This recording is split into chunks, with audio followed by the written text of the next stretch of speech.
how difficult is it going to be for ICE to enforce this and not be racially profiling people? Because it definitely seems like that issue is one of them.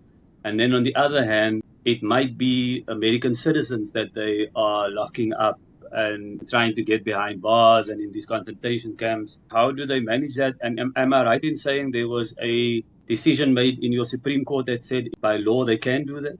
They definitely racially profiling people. It's very obvious. So they basically kind of looking at somebody, and in America they would refer to those people as Latino or Latina, and that's the people who they're going after. They have also gone after like only certain sets of Africans, depending on who Donald Trump sort of goes off against.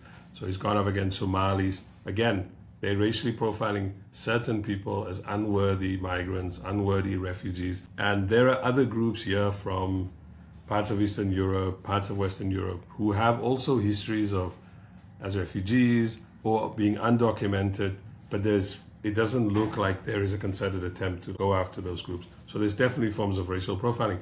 You can see the same thing in South Africa.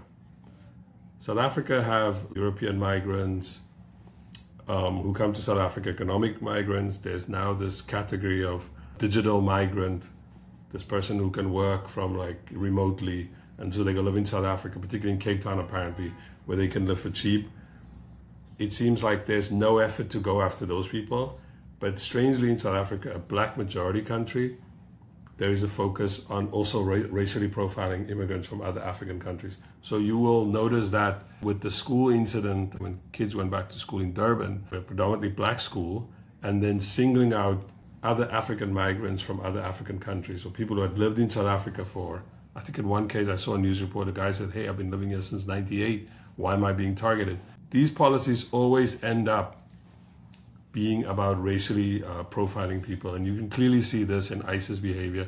There's so many stories of American citizens being stopped during a traffic stop. And when you see their names, you'll notice they have a Spanish sounding name. So there's clearly, it's clear, they might deny it. Obviously they're gonna deny it on the record. They'll deny it in court. They deny it in front of Congress.